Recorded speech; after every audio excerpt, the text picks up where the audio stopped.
Hello friends, hashtag ask video series में आपका स्वागत है। आपको एक्सपोर्ट इंपोर्ट रिलेटेड कोई भी क्वेरी है तो वीडियो के नीचे कमेंट कीजिए, उसका आंसर मैं यहाँ पे वीडियो के माध्यम से दूंगा। एंड एक्सपोर्ट इंपोर्ट के लेटेस्ट अपडेट के लिए हमारी टेलीग्राम चैनल को ज्वाइन कीजिए और मुझे सोशल मीडिया पे फॉलो कीजिए, लिंक यहाँ पे नीचे दिया गया है। फर्स्ट कॉमेंट है यहाँ पे HS किंग ऑफ टेटस का।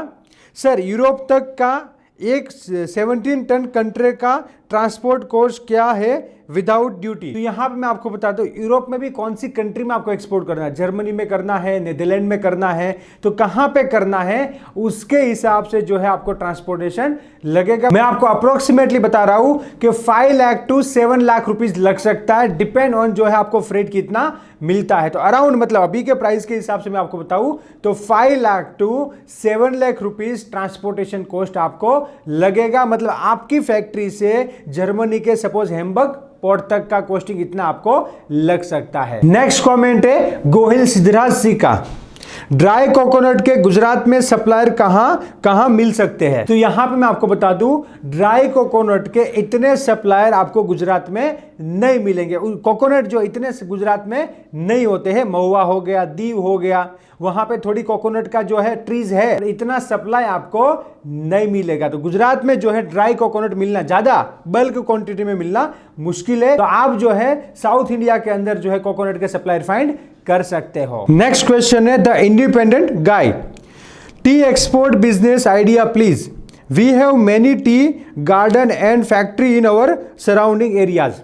तो आपको टी एक्सपोर्ट करना है तो मैं आपको बता दूं, इंडिया से जो है टी बहुत ही अच्छी मात्रा में एक्सपोर्ट होता है। तो आप जो है टी को एक्सपोर्ट कर सकते हो। उसमें दो ऑप्शन है आपके पास, बल्क में भी कर सकते हो या जो है पैकिंग करके आपकी ब्रांड के अंदर भी आप टी को एक्सपोर्ट कर सकते हो। आपको मेन जो है बायर फाइंड करना पड़ेगा, क्योंकि प्रोडक्ट आपके पास अवेलेबल है और टी आपको भी पता है कि इंडिया से बहुत ही अच्छा एक्सपोर्ट हो रहा है। तो आप जो है यहाँ पे एक्सपोर्ट इंपोर्ट का पूरा लर्न कीजिए, बायर फाइंड करना सीखिए और टी के बायर फाइंड कीजिए और एक्सपोर्ट कीजिए। नेक्स्ट कमेंट है फैजम का।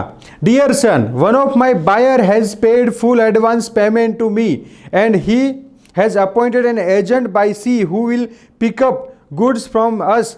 So my question is simple that my shipment is 1 CBM. CBM को बोलते हैं 1 cubic मीटर, मतलब 1 बॉक्स है like 1 metre by 1 metre by 1 metre की साइज का। So should I request for clean bill of lading, shipping agent and send to original bill of lading to the buyer? तो यहां पे मैं आपको बता दूं, आपको जो है पेमेंट पूरा मिल गया है तो आप जो है सीवे बिल ऑफ लेडिंग या सरेंडर बिल ऑफ लेडिंग आप ले सकते हो। आपको clean master bill of lading लेने की जरूरत नहीं है। और ये कंसाइनमेंट जो है आपका LCL, मतलब आपको हाउस बिल ऑफ लेडिंग मिलेगा। तो इसमें आप क्या कीजिए, सीवे हाउस बिल ऑफ लेडिंग आप ले सकते हो, क्योंकि यहां पे जो है आपका पेमेंट आ गया है तो आपको कोई रिस्क नहीं है। नेक्स्ट कमेंट है टोनी जा का। सर, मुझे एरामेक्स ने कस्टम और KYC मांगा है और एरामेक्स को KYC और कस्टमर ID देना में कोई प्रॉब्लम तो नहीं है ना? इनकम टैक्स रिलेटेड परेशानी तो नहीं होगी ना?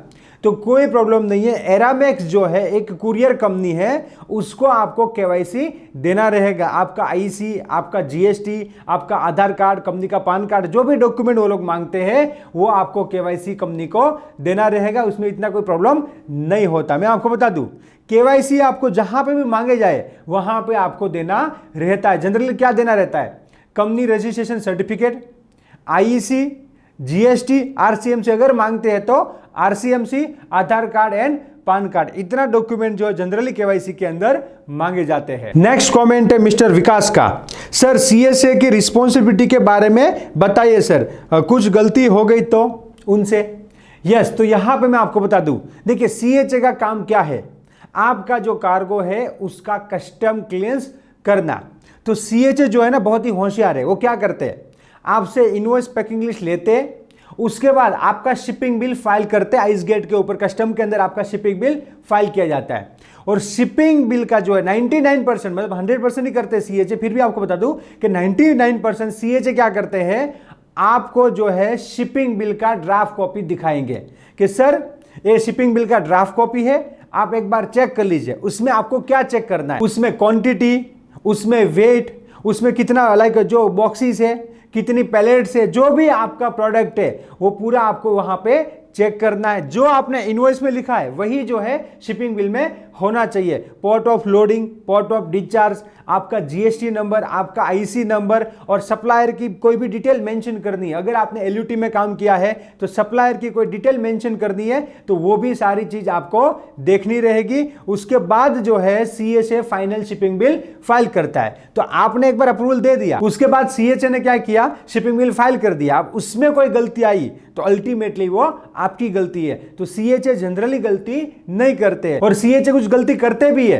तो उसमें क्या है, आप फिर उसके ऊपर केस कर सकते हो। बाकी तो कुछ इसमें ऑप्शन होता नहीं है। तो यहां पे मैं आपको बताता हूं सीएचए क्या क्या गलती कर सकता है। मेरे साथ ही ऐसा हुआ है कि मेरा एक शिपमेंट एक्सपोर्ट हुआ था तो उसमें मुझे गवर्नमेंट का बेनिफिट नहीं मिला था, क्योंकि शिपिंग बिल में यस नहीं लिखा था। उसके बाद गवर्नमेंट बेनिफिट नहीं मिलता है। तो इसमें सीएचए ने मुझे भी दिया होगा या मेरी टीम को दिया होगा, जो एक्सपोर्ट का हैंडल करते हैं उसको दिया होगा, उसने मे भी प्रॉपर चेक नहीं किया होगा। बट यहां पे दोनों हमारी टीम या सीएचए की गलती की वजह से एज एक्सपोर्टर मुझे बेनिफिट नहीं मिला। तो इसमें कुछ नहीं कर सकते हम लोग। दूसरा का एग्जांपल है कि एलयूटी में अगर परचेज करते हैं तो परचेज इनवॉइस को जो है शिपिंग बिल में मेंशन करवाना रहता है। तो सीएचए को तो पता ही नहीं है आपने एलयूटी में परचेज किया है या जीएसटी पे करके परचेज किया है। तो यहां पे जो है गलती ज्यादातर होता है। तो इसमें फिर कुछ हो नहीं सकता, आपको पेनल्टी के साथ जीएसटी भरना पड़ेगा। अगर आपने एलयूटी में परचेज किया है, उसके बाद आपने शिपिंग बिल के अंदर जो है जिससे परचेज किया है उसका नाम, number, GST number, invoice amount वगैरह मेंशन नहीं किया है, तो फिर जो है आपका सप्लायर है उसे जीएसटी काउंसिल जीएसटी रिफंड नहीं देगी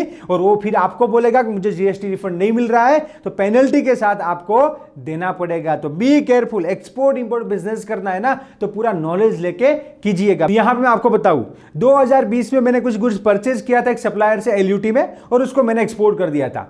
तो 2022 में मेरा जो सप्लायर है उसको जीएसटी की ऑफिस से क्वेरी आया है कि आपने ये इनवॉइस में एलयूटी में जो है एक्सपोर्ट किया था, मतलब सप्लाई किया था, तो उसका प्रूफ दीजिए, उसका बीएल और उसका शिपिंग बिल, आपने जो इनवॉइस बनाया है और सेल किया है वो बंदे ने एक्सपोर्ट किया है कि नहीं किया है, और शिपिंग बिल में आपका नाम होना चाहिए। तो 2-3 साल के बाद मेरा सप्लायर मेरे पास आता है कि सर मुझे शिपिंग बिल का कॉपी दीजिए, मुझे आगे जीएसटी में देना है, और मुझे उस जीएसटी का नोटिस भी दिखाता है। तो अब यहां पे क्या होगा, अगर मैंने शिपिंग बिल के अंदर मेरे नाम मेंशन नहीं किया होता सप्लायर का, तो अब जीएसटी का पेनल्टी 2 साल से कौन भरेगा? आप भी प्रैक्टिकली बताइए, आप कमेंट कीजिए कि या मैं भरूंगा या वो भरेगा। देखिए मैं आपको बता दूं, मैंने तो गलती नहीं की थी, नाम मेंशन था तो कोई प्रॉब्लम नहीं था, वरना किसको भरने का। अब देखिए मैंने किससे गुड्स परचेज किया है, उसको मैंने पेमेंट भी दे दिया, बिल भी ले दिया, अब तो मेरा काम खत्म हो गया। अब 2 साल के बाद वो वापस आता है, अगर वो 15 दिन में कुछ वापस भी आता, अगर कोई गलती हुई होती तो शिपिंग बिल अमेंडमेंट भी हो सकता था। अब 2 साल के बाद शिपिंग बिल अमेंडमेंट भी कैसे होगा? नहीं हो सकता ना उसमें।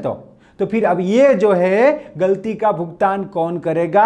एक्सपोर्टर करेगा या सप्लायर करेगा? नीचे कमेंट कीजिएगा। तो यहां पे देखिए एक्सपोर्ट इंपोर्ट जो है आपको एक्यूरेसी के साथ करना है जिससे कोई गलती ना हो। और भी आपको कोई एक्सपोर्ट इंपोर्ट रिलेटेड क्वेरी है तो वीडियो के नीचे कमेंट कीजिए। और प्रैक्टिकली एक्सपोर्ट इंपोर्ट सीखना चाहते हो तो हमारा जो ट्रेनिंग है एवरीथिंग अबाउट एक्सपोर्ट इंपोर्ट को ज्वाइन कीजिए। Let's go global together. Thank you for watching this video. Export import के लेटेस्ट अपडेट के लिए हमारा टेलीग्राम चैनल ज्वाइन कीजिए और मुझे सोशल मीडिया पे फॉलो कीजिए, जिसका लिंक नीचे डिस्क्रिप्शन में दिया गया है। एंड एक्सपोर्ट इंपोर्ट के लेटेस्ट वीडियो सबसे पहले देखने के लिए मेरे यूट्यूब चैनल को सब्सक्राइब कीजिए और बेल आइकन को क्लिक कीजिए, जिससे आपको जैसे नया वीडियो आएगा नोटिफिकेशन मिल जाएगा। Let's go global together. Thank you. जय हिंद।